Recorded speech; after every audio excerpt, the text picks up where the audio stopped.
Et Seigneur, comme David, nous voulons, Seigneur, habiter dans ta présence. Et lorsque nous sortons de ta présence, Seigneur, attire notre attention que nous ne sommes plus vraiment dans ta présence. Nous ne voulons pas non plus te suivre de loin, nous voulons être attachés à toi. Nous voulons demeurer en toi comme tu nous l'as conseillé, afin de porter du fruit, Seigneur, pour ta gloire. Merci parce que ce matin, nous reconnaissons que tu es là parmi nous. Tu vis dans la louange de ton peuple, tu sièges, tu te manifestes et tu fais des choses que l'œil ne voit pas, que l'oreille n'entend pas et pourtant, tu fais de grandes choses, Seigneur, lorsque tu es là, lorsque tu sièges.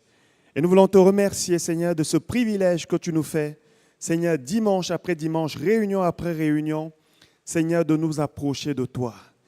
Tu nous dis dans ta parole, heureux celui que tu admets dans ta présence. C'est toi qui admets, Seigneur, si nous sommes là ce matin, peu importe la manière dont nous sommes venus, Seigneur, nous croyons que c'est toi qui nous as attirés. Et parce que tu nous as attirés, parce que tu nous as admis dans ta présence, nous voulons te remercier, nous voulons te bénir, nous voulons te rendre toute la gloire.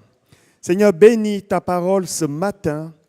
Seigneur, qu'elle soit esprit et vie, qu'elle soit une réponse, Seigneur, pour quelqu'un qui cherche, Seigneur, tes réponses, qu'elle apporte encore la consolation pour ceux qui en ont besoin, qu'elle vienne éclairer, Seigneur, par ta lumière, qu'elle vienne encore fortifier la foi, Seigneur mon Dieu, qui est menacée de s'éteindre, qu'elle vienne encore nous équiper, car ta parole est une puissance qui nous équipe. Qu'elle vienne encore, Père, nous révéler ton cœur, qu'elle vienne encore faire ton œuvre et qu'elle ne retourne pas à toi sans effet. Je me tiens maintenant sous ton autorité, je me place maintenant sous ton onction, Jésus. Je prie pour l'assistance du Saint-Esprit. Saint-Esprit, prends le contrôle ce matin. Permets que cette parole, Seigneur, puisse apporter la guérison. Nous savons que c'est par toi que cela est possible. Nous te remercions parce que nous savons que tu vas faire au-delà de ce que nous demandons ou pensons pour que ton nom soit encore glorifié maintenant et à jamais au nom de Jésus-Christ. Amen. Amen. Soyez bénis. Merci pour la louange, cette louange et cette adoration qui a pour but de nous amener dans la présence de Dieu. C'est pour ça que nous louons le Seigneur. Non pas simplement pour que ça nous fasse du bien aux oreilles, parce que toute musique, même celle qu'on considère comme musique du monde, parfois nous adoucit les mœurs. Mais la louange, c'est autre chose. La louange nous amène dans la présence de Dieu. Et lorsque nous sommes dans la présence de Dieu, lorsque Dieu se manifeste, il fait toujours de grandes choses. Amen. C'est la raison pour laquelle la louange est très, très importante. Et je remercie l'équipe de louange qui nous conduit ici dimanche après dimanche. Merci pour votre fidélité. Merci pour tout ce que vous faites pour le Seigneur dans l'Église. Que le Seigneur vous bénisse. Voilà, nous allons maintenant passer à ce temps de prédication. Nous allons recevoir la parole de Dieu ce matin. Et le titre du message ce matin est, comme vous l'avez reçu, cultiver la reconnaissance. Cultiver la reconnaissance. Nous savons tous ce que c'est que la reconnaissance. C'est simplement le fait de manifester la gratitude envers Dieu. De lui dire merci d'un bon cœur, d'un cœur sincère, non pas seulement lorsque nous avons l'impression qu'il fait tout ce que nous voulons, mais même lorsque nous avons l'impression que Dieu n'agit pas. Je crois qu'il est important, ça devrait même être un mode de vie pour un chrétien, de dire merci à Dieu. Parce que je crois, mes amis, que Dieu, dans son amour, il est toujours en train de vouloir nous faire du bien. Tout ce que Dieu nous a demandé dans sa parole, c'est avant tout pour notre bien. C'est pour notre bien. C'est la raison pour laquelle, même si nous avons l'impression qu'il n'y a rien qui se passe, c'est important de cultiver cette reconnaissance à son égard. Ce thème a été abordé vendredi passé pendant notre nuit de prière. Je me suis rendu compte qu'il y a beaucoup de témoignages qui sont là, beaucoup de choses que Dieu fait, et parfois qui passent comme ça inaperçues. peut-être parce qu'on ne prend pas le temps de s'arrêter simplement pour dire Seigneur, merci, ou peut-être parce qu'on n'en parle pas. Lorsqu'on a besoin, on crie fort, et lorsque Dieu exauce, c'est silence plat. Peut-être qu'à la maison, on le fait, mais nous allons voir ici l'attitude d'un homme que Dieu a approuvé, agréé, et qui est pour nous un enseignement. C'est l'attitude du 10e lépreux dans l'histoire des 10 lépreux. Elle se trouve dans Luc 17, versets 11 à 19. Versets 11 à 19. Alors qu'il se rendait à Jérusalem, Jésus passa entre la Samarie et la Galilée. Comme il entrait dans un village, 10 lépreux vinrent à sa rencontre. Ils se tinrent à distance et se mirent à lui dire, « Jésus, Maître, aie pitié de nous. » Jésus prit la parole et dit, non, on a sauté quelque chose. Ils élevèrent la voix et dirent, « Jésus, Maître, aie pitié de nous. » Dès qu'il les eut vus, il leur dit, « Allez vous montrer au sacrificateur. » Et pendant qu'ils y allaient, il arriva qu'ils furent guéris. L'un d'eux, se voyant guéri, revint sur ses pas, glorifiant Dieu à haute voix. Il tomba sur sa face aux pieds de Jésus et lui rendit grâce. C'était un Samaritain. Jésus, prenant la parole, dit, « Les 10 n'ont-ils pas été guéris? Et les 9 autres, où sont-ils? Ne s'est-il trouvé que cet étranger pour revenir et donner gloire à Dieu? » Puis il lui dit, « Lève-toi, va, ta foi t'a sauvé. » Va, ta foi t'a sauvé. Nous avons ici l'histoire de 10 lépreux qui vont attendre Jésus, en tout cas qui étaient, selon ce que le texte nous dit, à l'entrée d'un village. Et pourquoi ils étaient à l'entrée d'un village? Parce qu'à cette époque, la lèpre était une maladie incurable et contagieuse. Et les lépreux n'avaient pas le droit de rester à l'intérieur du village. Alors, qu'est-ce qu'ils faisaient? Ils restaient à l'entrée des villages et ils mendiaient. Ils étaient exclus de la société à cause de leur lèpre, à cause de leur maladie. En d'autres mots, ils étaient d'une certaine manière morts pour les autres. Ils n'avaient pas accès à tout ce que les autres avaient accès. Et ces lépreux-là, peut-être avaient-ils entendu parler de Jésus qui guérit. Quoi qu'il en soit, à l'entrée de ce village, ils sont là, ils se tiennent et ils voient Jésus, ils se mettent à distance parce qu'ils n'avaient pas le droit d'approcher quelqu'un. C'était un crime et on aurait pu les lapider même s'ils s'étaient approchés d'une personne. Et ils commencent à crier. La Bible nous dit que c'est à haute voix qu'ils font cette demande. Un peu comme nous, lorsque nous demandons à Dieu d'agir dans nos vies. Nous crions à haute voix. Nous faisons du bruit. Nous alertons parfois tout le monde. Il y a plusieurs églises, il y a plusieurs personnes qui prient pour nous. Au secours, j'ai besoin de l'intercession de vos prières. Et je crois que parfois Dieu agit, parfois de manière individuelle lorsque nous entrons dans la chambre, mais parfois l'exaucement, c'est la somme des prières que des gens ont adressées à Dieu pour nous.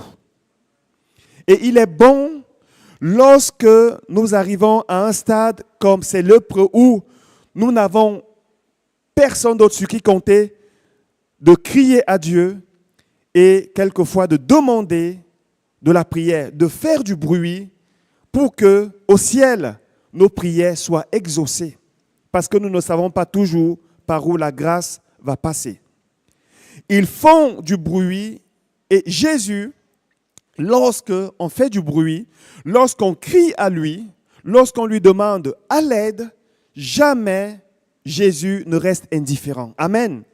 Ça, c'est la première chose que nous devons recevoir, comprendre de cette histoire. Jamais, jamais Jésus, lorsqu'on a crié à lui, il a fait la sourde oreille. Quelquefois, il ne répond pas toujours au premier cri peut-être pas au deuxième, mais il finit toujours par répondre si on persévère. Et il s'arrête et il va dire à ces 10 lépreux, allez vous présenter au sacrificateur, allez vous présenter au prêtre. Ces sacrificateurs n'avaient pas l'autorité ou le pouvoir de guérir, mais c'est eux qui constataient qu'un miracle avait été effectué, avait été accompli. Et alors même qu'ils obéissent à la voix de Jésus et qu'ils sont en route pour aller vers les sacrificateurs, ils se rendent compte qu'ils sont guéris. Ils sont guéris, mes amis, de la lèpre, une maladie incurable. Ce n'est pas comme si on avait le palu et puis on se dit, ok, bon, finalement, peut-être c'est juste un cachet que j'ai pris après la prière qui m'a guéri. Ou simplement, bon, ça m'est déjà arrivé d'avoir une migraine et puis ça passe tout seul.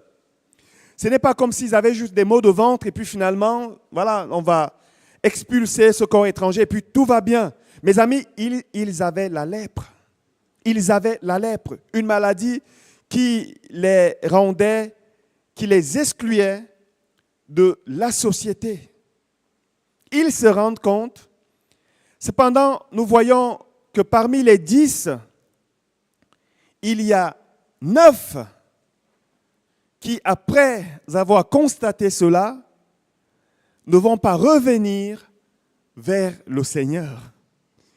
Parmi les 10, il y a un seul qui va prendre la peine de revenir vers le Seigneur. Et c'est son histoire qui nous intéresse ce matin.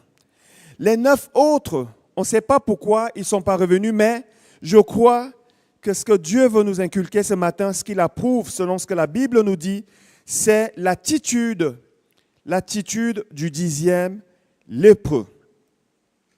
La première chose que nous voyons dans ce texte, c'est que la reconnaissance de ce lépreux, ou la reconnaissance tout court, est premièrement un acte qui nous détourne de nous-mêmes et nous amène à nous tourner et à nous rapprocher de Dieu. La reconnaissance nous amène à nous tourner vers Dieu. Puisque lorsque nous sommes reconnaissants, c'est vers lui que nous venons pour dire merci, pour le louer, comme l'a fait ce lépreux, ce 10e lépreux. C'est vers lui que nous nous approchons pour lui dire merci. Chaque fois que nous nous tournons vers Dieu, c'est aussi de nos difficultés que nous nous détournons. Amen. Vous savez, il y a une histoire dans la Bible, c'est l'histoire du peuple de Dieu, que Dieu va faire sortir de l'Égypte, où ils étaient dans une condition d'esclaves. Et personne d'autre, si ce n'est Dieu, ne pouvait les faire sortir de cette condition. Ils étaient sous l'emprise de Pharaon, un roi impitoyable et méchant qui dominait sur eux, tout comme Satan a dominé sur nous. Si Dieu ne nous avait pas fait sortir, ne nous avait pas libérés de ses griffes. La Bible dit que le monde entier est couché sous la puissance de l'ennemi. Nous avons été vendus en Adam et en Jésus-Christ, Dieu nous a rachetés. Le peuple de Dieu était esclave. Et pendant 400 ans, ou selon certaines interprétations, 440 ans, ils sont esclaves. Ça veut dire qu'il y a eu plusieurs générations qui sont nées esclaves, qui sont morts esclaves. Et là, tout d'un coup, Dieu envoie Moïse pour les libérer. Alors Moïse arrive et à plusieurs reprises, à 10 reprises, Dieu, à travers Moïse, va frapper Pharaon pour qu'il lâche. Vous savez, lorsque Dieu veut libérer quelqu'un, même si vous avez l'impression que Satan le tient encore, Dieu, lorsqu'il a résolu de libérer cette personne, il va frapper l'ennemi jusqu'à ce qu'il lâche. Et là, on a le peuple de Dieu qui voit tous ces miracles. Ils vont même voir la mer rouge se fondre en deux. Ils traversent à pied sec selon la parole. Ils arrivent maintenant de l'autre côté de la mer. Peut-être s'attendaient-ils à entrer tout de suite dans la terre promise, mais Dieu veut éprouver leur foi. Nous le verrons ici, la reconnaissance, c'est un acte de foi que Dieu approuve. Et là, Dieu commence à les nourrir avec de la manne. Plutôt que de dire merci à Dieu déjà parce que la manne, ça vaut mieux que mourir de faim. On est d'accord? Ils se plaignent. Il nous faut des concombres, il nous faut de la viande. On a cette manne, on n'en peut plus, on n'en veut plus. Moïse, fais quelque chose.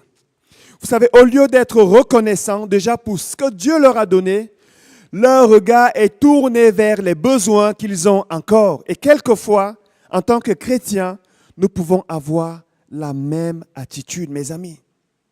Si tu te lèves le matin, si tu respires, peut-être il y a encore plusieurs difficultés dans ta vie, des choses qui sont là à régler, mais une chose est sûre, c'est que si tu as encore le souffle de vie, c'est une grâce qui vient de l'Éternel. Amen. Parce que mes amis, Dieu est celui qui fixe les règles. Il n'y a aucun homme scientifique, millionnaire, milliardaire ou quelle que soit la personne, qui va dire qu'elle maîtrise sa vie, son avenir. Tout est entre les mains de Dieu. Qu'on le veuille ou pas, qu'on le croie ou pas, c'est Dieu qui décide. Et au moment où il dit, OK, c'est là que ça s'arrête là. Et tant qu'il n'a pas décidé, ça ne s'arrête pas. Donc, mes amis, il y a toujours un sujet de reconnaissance à Dieu. Et ce peuple n'avait pas compris que ce que Dieu attendait d'eux, c'était simplement qu'on lui dise merci. Et lorsque nous cultivons cette reconnaissance, lorsque nous venons pour dire merci à Dieu, nous allons remarquer que nous nous détournons peu à peu de ce qui ne va pas encore. Et parce que nous nous tournons vers Dieu, nous commençons à voir Dieu beaucoup plus grand que nos difficultés, beaucoup plus grand que nos soucis. Et cela alimente notre foi et permet à Dieu d'agir. Amen. Cultiver la reconnaissance est un acte qui nous détourne de nous-mêmes. C'est le but de la louange, je l'ai dit ce matin. C'est le but de la louange. J'aime bien l'attitude de David dans le psaume 103, les versets 2 à 5. David a été, selon le témoignage que Dieu donne de lui, il est considéré comme un homme ayant le cœur de Dieu. Dans plusieurs aspects de sa vie, il est une personne que Dieu présente comme un modèle. Il est même dans certains aspects de sa vie un type de Jésus-Christ. Et ce David-là, il y a quelque chose de particulier. Je crois que ce qui faisait de lui un homme qui avait en lui le cœur de Dieu, c'est David était souvent dans la louange, dans la reconnaissance. Même quand ça n'allait pas, il ne laissait jamais sa bouche se fermer. Même quand son âme était abattue, il cherchait toujours les moyens de bénir le Seigneur, de reconnaître ce que Dieu a fait dans sa vie et par la même occasion se détourner de ce qui n'allait pas. Dans ce psaume, il dira « Bénis l'Éternel, mon âme, et n'oublie aucun de ses bienfaits. » Est-ce que Dieu a déjà accordé un bienfait à quelqu'un ici, dans cette salle? Si c'est le cas, lève juste la main. Ne lève pas la main parce que tu penses qu'il faut juste lever la main. Lève vraiment la main parce que tu reconnais que Dieu l'a déjà fait. Amen. David va parler à son âme et on pense que David ici est dans un moment de sa vie où son âme est abattue, où son âme est découragée, où son âme est triste, ou peut-être qu'il n'en peut plus. peut-être qu'à ce moment-là, les prières de David devaient peut-être se tourner vers Seigneur, regarde, il y a ça qui ne va pas. Seigneur, il y a ça qui ne va pas. Seigneur, tu vois encore là. Tu vois, Seigneur, mais non, David, il n'est pas dans les plaintes, dans les murmures. Il dit à son âme, mon âme, regarde, c'est l'Éternel qui pardonne toutes tes fautes. C'est une grâce, amen. C'est l'Éternel qui guérit toutes tes maladies. C'est lui qui délivre ta vie de la tombe, qui te couronne de bonté et de compassion. C'est lui qui rassasie de bien ta vieillesse, qui te fait rajeunir comme l'aigle. Mon âme, regarde ce que Dieu a déjà fait pour toi. Et ne reste pas triste. David, si on l'avait trouvé en train de parler à son âme, on aurait pensé qu'il est fou. Mais non, David avait compris une chose. C'est dans l'âme que ça se passe. Lorsqu'on est attristé, ne laissons pas notre âme. Vous savez, votre âme peut vous amener très loin. Votre âme peut vous montrer, tu as vu, le frère tel, la sœur telle, et en plus, il y a ce collègue qui est là. Et en plus, il y a ton enfant, ton conjoint, le membre de ta famille. Ton âme est tout le temps en train d'essayer de trouver des choses qui vont l'amener à s'apitoyer sur son sort. Et David ne va pas laisser son âme dicter ou diriger ses émotions. Et ce n'est pas seulement dans ce psaume qu'il va parler à son âme, pour dire à son âme, mon âme, bénis l'Éternel et n'oublie pas ses bienfaits. Amen. N'oublie pas ses bienfaits. La deuxième chose que la reconnaissance produit, c'est la reconnaissance est un acte de foi. Vous savez, Dieu n'est pas là en train d'exiger la reconnaissance. Vous savez, qu'on dise merci à Dieu, qu'on ne lui dise pas merci, ça ne change rien en ce qu'il est. Dieu est Dieu. Comme je le dis souvent à mes amis et comme je le répète, et je vais encore le répéter, qu'on murmure contre Dieu ou qu'on se plaigne de Dieu, ça ne changera rien en ce qu'il est. Vous savez, je m'appelle Thomas, j'ai essayé beaucoup de choses avec Dieu. Vous savez, j'ai même essayé de bouder Dieu. À un moment donné, je me suis dit, OK, puisqu'il en est ainsi, prends quelqu'un d'autre, sers-toi de quelqu'un d'autre. Et vous savez quoi? Dieu s'est servi de quelqu'un d'autre. Et je suis revenu humblement en disant, Seigneur, sers-toi de moi. Dieu a dit à Asaph, vous savez, Asaph, c'est quelqu'un qui était un responsable de louange, qui lui aussi, à un moment donné, il va commencer à s'aigrir, il va commencer à envier les gens du monde. Il dit, mais ceux qui ne te servent pas, Seigneur, ils sont encore mieux que nous. Ils ont un embonpoint, ils se réjouissent, on a l'impression que tout va bien pour eux. Et Asaph va se reprendre en disant, pour moi, m'approcher de Dieu, c'est mon plus grand bien. Et Dieu dira à Asaph, pour le corriger, si j'avais faim, je ne te le dirais pas.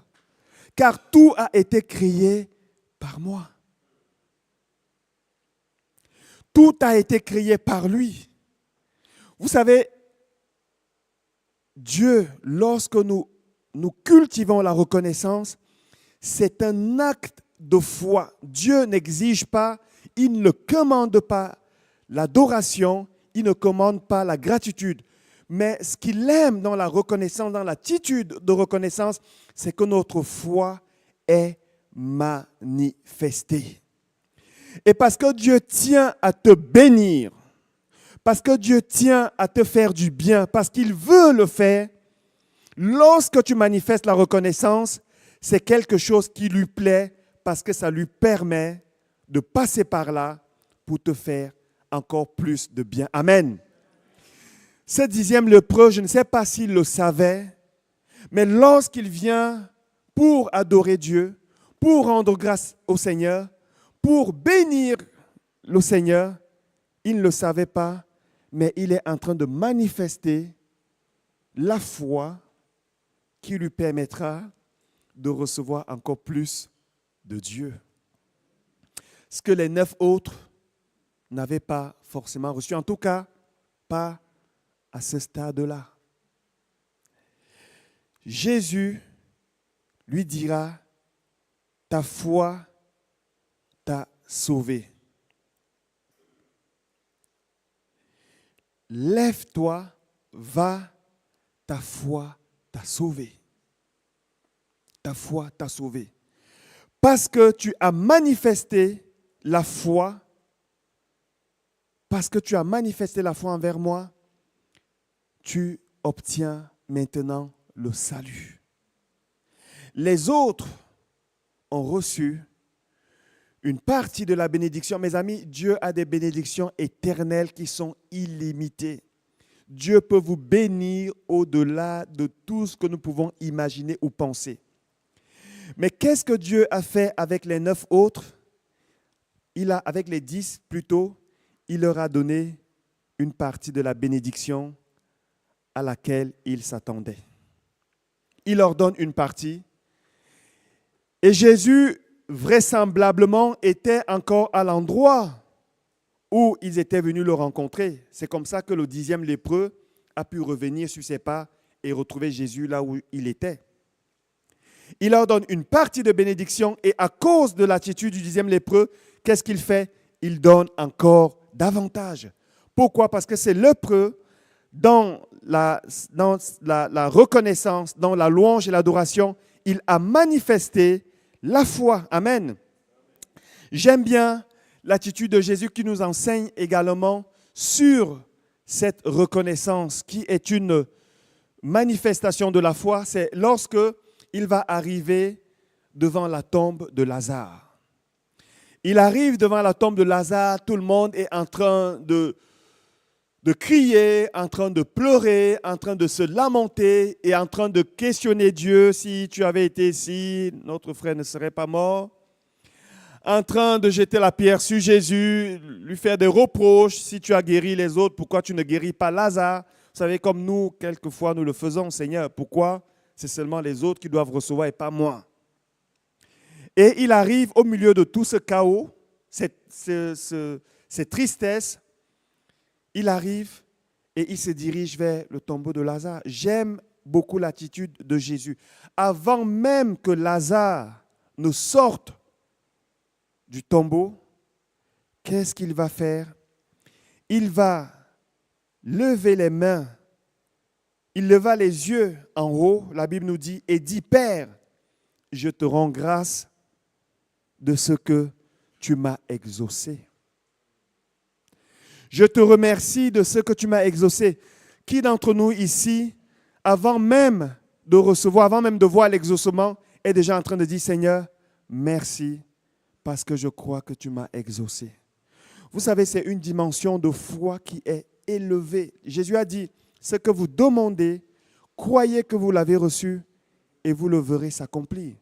Et donc, si je crois déjà que je l'ai reçu, mon attitude ne devrait pas être là en train de dire, Seigneur, donne encore. Seigneur, il y a encore ça. Non, je m'arrête premièrement pour dire, Seigneur, merci. Merci. Lorsque tu es dans cette attitude de reconnaissance, c'est aussi ta foi que tu manifestes et Dieu agit à travers cette foi pour donner davantage. La reconnaissance est un acte qui marque l'échec de l'ennemi. Vous savez, Satan n'aime pas lorsqu'on rend grâce à Dieu. Il n'aime pas quand on loue Dieu parce qu'il convoite l'adoration, il convoite la louange, il convoite ce que nous apportons à notre Dieu. Il aime quand on est dans les murmures. Il aime quand on est dans les lamentations. Il aime quand on est tout le temps en train de chercher à autre chose. Il aime cela. Lorsqu'on s'arrête pour dire merci à Dieu, même pour des personnes parfois qui sont proches de nous et qui sont là comme des péninas, des épines, tout le temps en train de nous piquer, lorsqu'on bénit le Seigneur pour ces personnes-là, c'est aussi à Satan qu'on est en train de dire, tu n'as pas encore gagné, tu as échoué. Parce que ce qu'il veut, c'est que nous soyons dans les lamentations et que nous commencions même à maudire. Même commencer à dire à Dieu, Seigneur, c'est toi qui... C'est ta faute. Il aime cela. Lorsque nous cultivons cette reconnaissance, nous sommes en train d'envoyer un message à celui qui n'aime pas cela. Tu as perdu. Amen. Maintenant, j'aimerais aller sur un point important dans cette histoire que nous venons de lire, l'histoire du 10e lépreux. Ce 10e lépreux qui ce matin nous enseigne, c'était un étranger. En d'autres mots, il ne faisait pas partie du peuple juif. Il s'était associé aux 9 autres qui, paraît-il, étaient des juifs. Et comme c'était tous des lépreux, ils avaient tous le même sort, ils étaient tous condamnés à la perdition, ils étaient tous exclus. Alors, il s'est approché d'eux, au moins il a de la compagnie. Mais cet homme-là qui était étranger et qui peut-être même n'avait pas la connaissance de la loi, de la Torah, peut-être avait-il une certaine connaissance, peut-être à travers des histoires, mais ce sont les Juifs qui avaient droit aux enseignements de la Torah à l'école, les Juifs hommes. Et lui, peut-être, il ne connaissait pas tout cela. Mais c'est pourtant lui qui va revenir sur ses pas. Et ce que j'aime bien dans cette histoire, c'est que la reconnaissance de ce 10e lépreux sera à la hauteur de sa demande. Je ne sais pas si vous avez remarqué, la Bible dit qu'il vient à haute voix. Lorsqu'ils vont demander à haute voix. Comme je l'ai dit, ils font du bruit pour attirer l'attention de Jésus. Un peu comme Bartimée l'a fait. Et lorsqu'il revient pour rendre grâce à Dieu, il revient et il fait également beaucoup de bruit. Il loue le Seigneur à haute voix. Mes amis, lorsque nous nous retrouvons ici le dimanche, c'est bien d'ouvrir sa bouche et de louer le Seigneur à haute voix. C'est bien d'ouvrir nos bouches, de témoigner même de ce que Dieu a fait dans nos vies. Vous savez, les chrétiens aujourd'hui, on court trop derrière de nouvelles choses. On commence un petit peu à ressembler aux gens du monde qui veulent chaque fois s'enrichir un peu plus. On reçoit une chose, on est déjà en train de courir sur une autre chose. Au lieu de prendre du temps, de la même manière que nous avons pris du temps pour crier à Dieu, pour intercéder, pour supplier Dieu, parfois par des jeûnes et des prières. Lorsque la bénédiction est là, merci Seigneur pour cette bénédiction, nous te rendons grâce, nous te bénissons. Amen. Mon Dieu, nous avons encore ce problème, Vous savez, l'adoration, la louange et la reconnaissance, l'attitude de ce 10e lépreux a été autre chose. Non seulement il le fait de manière sincère, il ne vient pas manipuler Dieu. Il ne vient pas dire merci parce qu'il s'attend à ce que Jésus rajoute. Non, il vient simplement dire merci à Dieu. Il vient simplement dire merci pour ce qu'il a déjà obtenu. Et il vient de la même manière que lorsqu'il était dans le besoin. Vous savez, parfois, je vois des frères, des sœurs, et Dieu sait que je compatis. Je compatis parce que je crois aussi avoir traversé certaines choses qui me permettent aujourd'hui, lorsque je vois quelque chose, je me dis, aïe, Seigneur. Mais quelquefois, on est comme ça, toujours triste. Toujours triste. Est-ce que Dieu t'a déjà fait du bien dans ta vie une seule fois? Oui, mais c'était il y a longtemps. On ne s'en rappelle même pas. Notre âme est tournée vers d'autres choses, toujours vers le besoin. Mes amis, si lorsque tu pries et que tu demandes de nouvelles choses à Dieu et que tu ne les obtiens pas encore, je te donne un secret. Je t'en supplie, mets-le en pratique. Tu verras. Mais il faut que ça soit sincère. Ne manipule pas Dieu. Commence à dire merci à Dieu pour ce qu'il t'a déjà donné. Tu verras qu'il va t'exaucer. Amen. Dieu, parfois, passe par ce moyen-là pour te bénir encore davantage.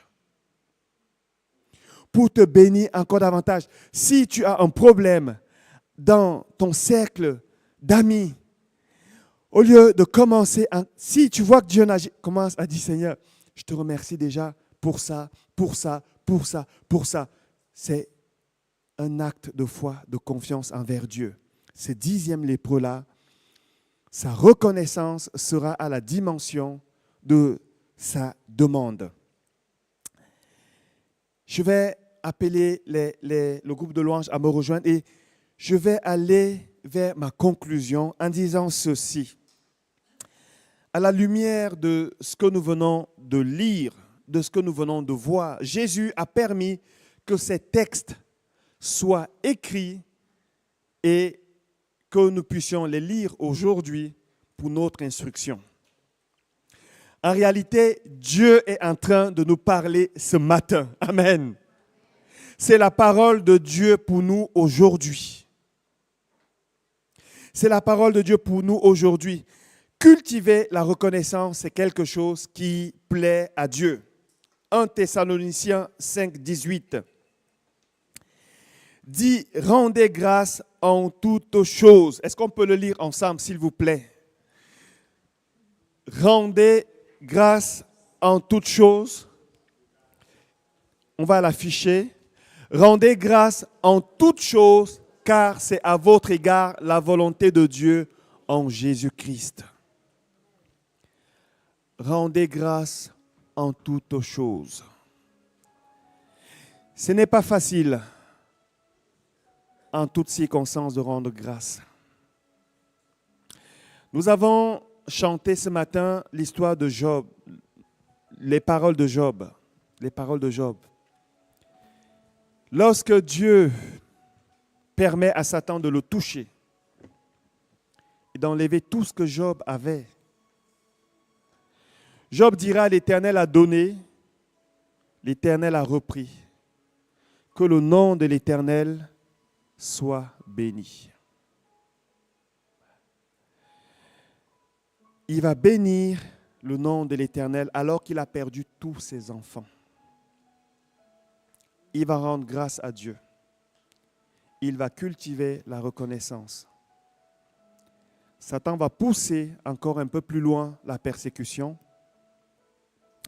Job va commencer à murmurer, mais jamais son regard ne se détourne de Dieu. Et parce qu'il a gardé cette attitude-là,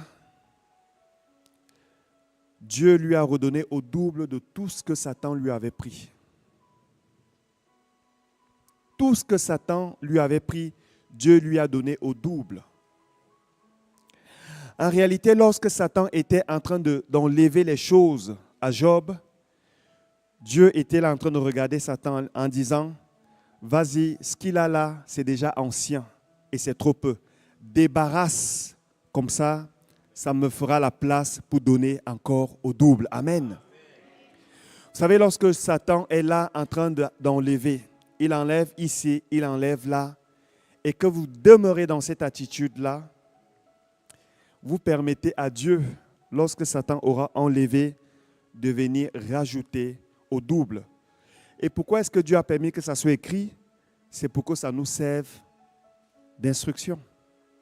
C'est pour nous révéler quel est son caractère. Amen. Comme je l'ai dit, David, je vais terminer avec ça,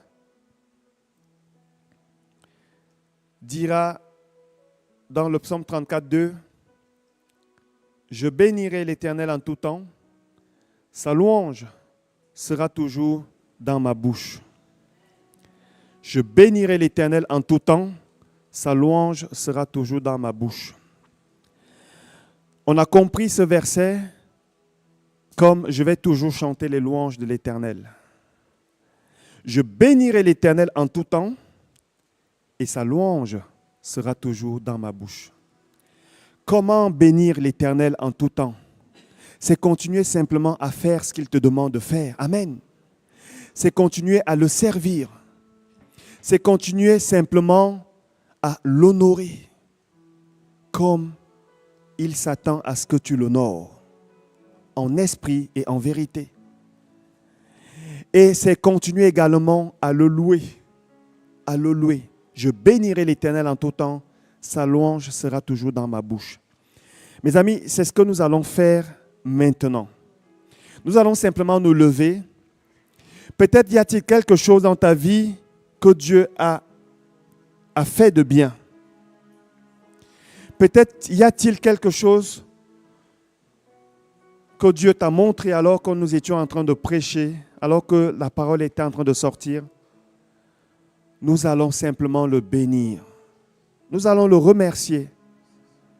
Va chercher dans ton âme, détourne ton âme de tout ce qui ne va pas et demande au Saint-Esprit de te montrer s'il y a un sujet de louange pour Dieu ce matin. Si ce n'est pas le cas, ce n'est pas grave. Mais si tu as identifié quelque chose, nous allons bénir le Seigneur ce matin. Amen. C'est tout ce que nous allons faire. Alléluia.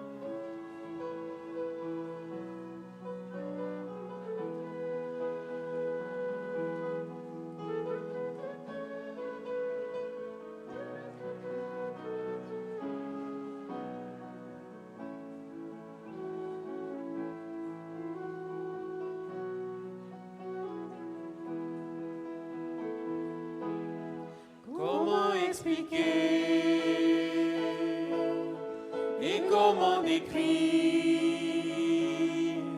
un amour si grand, si puissant que rien ne peut le contenir. Tu sais mes espoirs, Seigneur, tu sais mes craintes,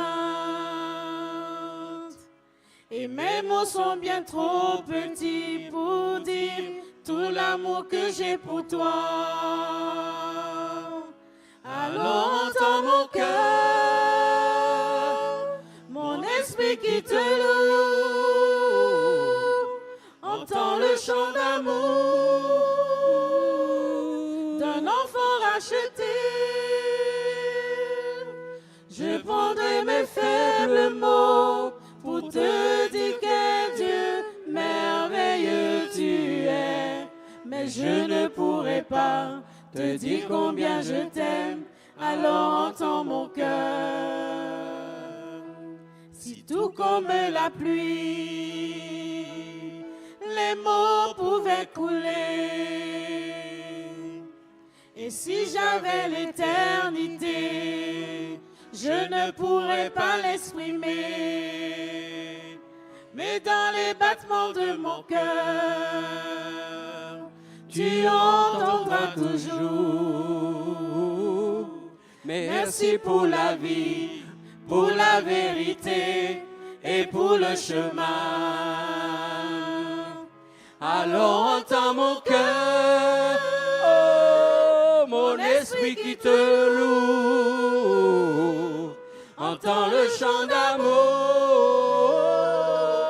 d'un enfant racheté. Je prendrai mes faibles mots pour te dire quel Dieu merveilleux tu es, mais je ne pourrai pas te dire combien je t'aime. Alors entends mon cœur.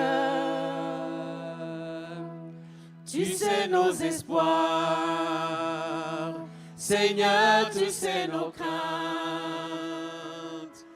et nos mots sont bien trop petits pour dire tout l'amour que nous avons. Allons entendre nos cœurs, oh, nos esprits qui te louent. Entends le chant d'amour de tous les rachetés. Nous prendrons nos faibles mots pour te dire quel Dieu merveilleux tu es. Mais nous ne pourrons pas te dire tout notre amour. Alors entends nos cœurs, alors entends nos cœurs, alors entends nos cœurs. Oh, oh, nos esprits qui te louent. Entends le chant d'amour d'un tout est racheté. Nous prendrons nos faibles mots pour te dire quel Dieu merveilleux tu es.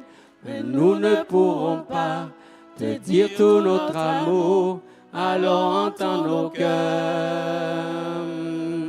Nous ne pourrons pas te dire tout notre amour, alors entends nos cœurs. Mais nous ne pourrons pas te dire tout notre amour, alors entends nos cœurs.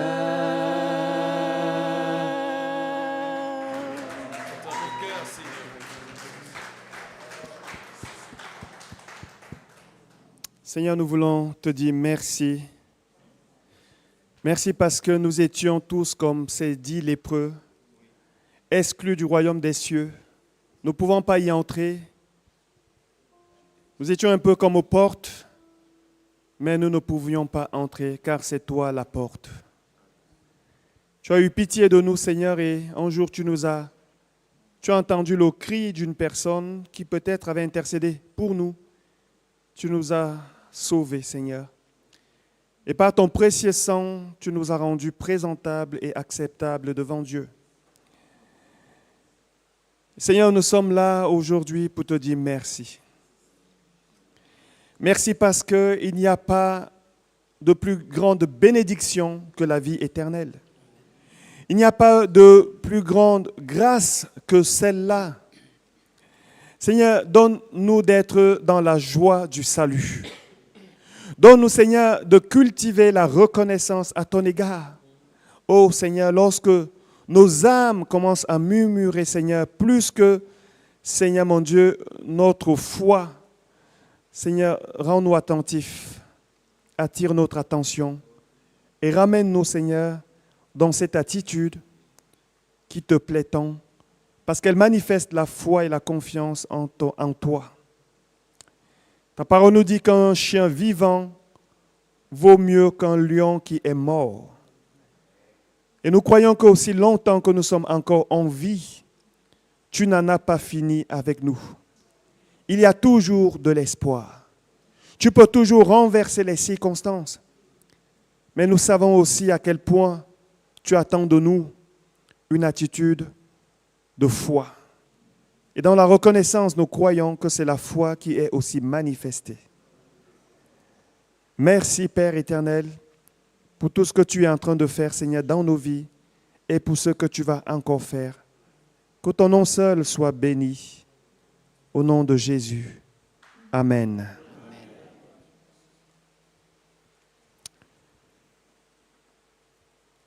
Amen. Amen. Notre Dieu est bon. Amen. Notre Dieu est bon. Amen. Il est bon et ses bontés se renouvellent chaque matin. Ne laissons pas les circonstances nous faire croire le contraire. Satan ne devrait plus nous tromper à ce sujet. Dieu est bon. C'est dans sa nature d'être bon envers ses enfants.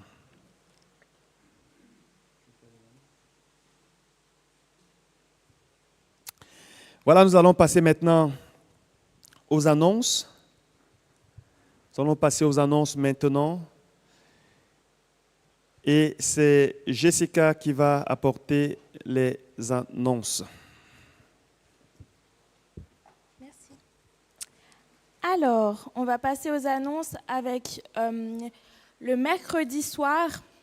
On se rejoint à l'EME à 20h pour continuer la cellule de prière. Prier pour les paquis, prier pour l'Église, prier aussi pour les sujets personnels. Voilà. Il n'y a pas d'autres? Non. Alors, du coup, on va passer aux offrandes que chacun donne comme il a résolu. Le Seigneur aime ceux qui donnent avec joie, sans contrainte.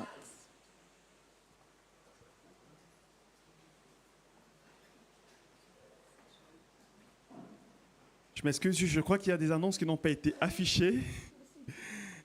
Voilà, je vais aider Jessica qui l'ait fait pour la deuxième fois. J'aimerais juste annoncer que l'étude biblique, on est en pause pendant la période de vacances. Pendant la période de vacances, nous prenons une pause. On s'est concerté avec les personnes qui se connectent souvent le jeudi. Et nous allons reprendre ces études bibliques sur Zoom à la rentrée. Donc, notez déjà cela. Nous sommes dans le livre des Actes. S'il y a des personnes qui veulent nous rejoindre et même nous rattraper, vous pouvez lire le livre des Actes du chapitre 1 au chapitre 13.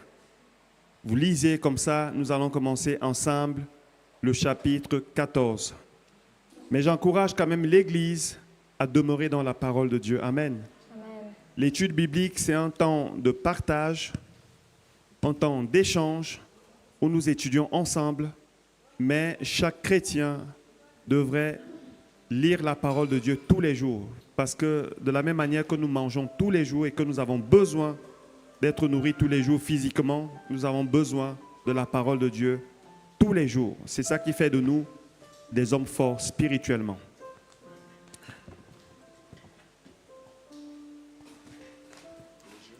Oui. Je voulais juste donner un petit message pour le groupe de jeunes. Donc, je vous le dis aujourd'hui parce que dimanche prochain, je serai à Paris. Mais le groupe de jeunes, il sera pour la prochaine fois le 18 juillet. Avec comme soirée, ça sera mon témoignage. Je vais apporter mon témoignage avec comme thème « Qu'est-ce que Dieu dit de moi ?» Donc, j'encourage les jeunes, mais aussi vous à venir ce jour-là. Encore une fois, les témoignages, je pense que c'est oui pour la jeunesse, mais aussi pour tout le monde. La dernière fois, on a eu Sarah qui a béni un grand nombre, et puis cette fois-ci, ça sera moi. Donc, je vous encourage à venir le vendredi 18 juillet à 19h30. On se rejoindra dans la grande salle. Voilà. Il y a aussi, on a parlé des jeunes, on parle maintenant des aînés. Dimanche prochain, nous aurons encore l'occasion et la grâce de voir nos aînés nous apporter un cantique ici. Peut-être qu'il arrivera un temps où ça sera 2 cantiques. La dernière fois plutôt qu'ils ont chanté ici, c'est une bénédiction pour plusieurs personnes. Et on a pu constater que l'onction de Dieu ne vient pas simplement pour ceux qui ont reçu un don dans la musique, mais lorsqu'on a un cœur pour le louer, pour l'adorer, Dieu se répand, il se manifeste, il siège. Et j'aimerais déjà dire merci au groupe des aînés. Cependant, pendant les vacances, pendant la période de vacances, le groupe des aînés prend une pause. C'est juste. Okay, ils prennent une pause, ils prennent une pause et ils reprennent à la rentrée scolaire.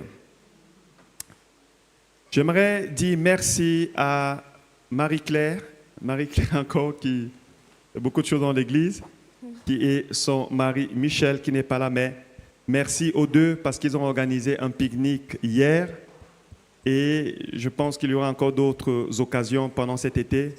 Merci beaucoup pour ces programmes qui favorisent, qui facilitent la communion fraternelle. On en a besoin. Voilà, on a terminé. Juste demander s'il y a des nouvelles personnes, des personnes qui viennent pour la première fois aujourd'hui. Levez la main. Est-ce qu'on peut te demander ton prénom? Margot? Est-ce que tu veux bien te lever? On va te bénir en priant pour toi. Merci Père éternel pour la vie de Margot. Merci parce que c'est toi qui conduis tout chemin. Seigneur Jésus, je te prie pour que aujourd'hui, Seigneur, les paroles qui ont été semées puissent résonner en son cœur. Seigneur Jésus, qu'elle puisse trouver ta voix. Seigneur, qu'elle puisse trouver, Seigneur, un réconfort en toi qui est son Père. Merci pour sa vie, merci parce que tu l'as gardée tout ce temps. Seigneur, qu'elle se sente ici comme à la maison parce que c'est la sienne. Seigneur Jésus, viens te révéler à elle comme un Père qui l'aime. Viens, Seigneur, lui montrer comment toi tu la vois. Merci pour sa vie. Merci Seigneur pour qui elle est. Nous te demandons Seigneur de venir la bénir, la garder, la conduire jusqu'à toi. Merci Père pour sa vie, pour tout ce que tu as accompli et ce que tu feras encore. Nous te prions pour une révélation, Père éternel. Merci Seigneur Jésus, étends ta main sur sa vie. Viens déverser sur sa tête de l'huile, Seigneur. Que ton Saint-Esprit, Seigneur, se révèle à elle. Merci Père pour la vie de Margot, pour la vie de sa famille, de son fils. Seigneur, viens bénir, Seigneur, son foyer. Et Seigneur, que tu puisses lui donner en abondance. Dans le nom puissant de Jésus. Amen. Amen. Amen. On va donc se lever pour la bénédiction finale. Et ma prière ce matin, vraiment d'un cœur sincère, c'est que le Seigneur te bénisse, que le Seigneur te garde, que le Seigneur te fortifie et que le Seigneur vienne t'encourager dans cette marche avec lui, afin que tu puisses retrouver un petit peu de soulagement, de bonheur, de paix, de joie, et que tu puisses lui apporter la reconnaissance, l'adoration et la louange qui lui est due. Que le Seigneur vous bénisse et vous garde, qu'il vous accompagne. Je vous dis à bientôt pour un nouveau culte à sa gloire. Soyez bénis au nom du Seigneur Jésus. Bon dimanche et bonne semaine. Amen.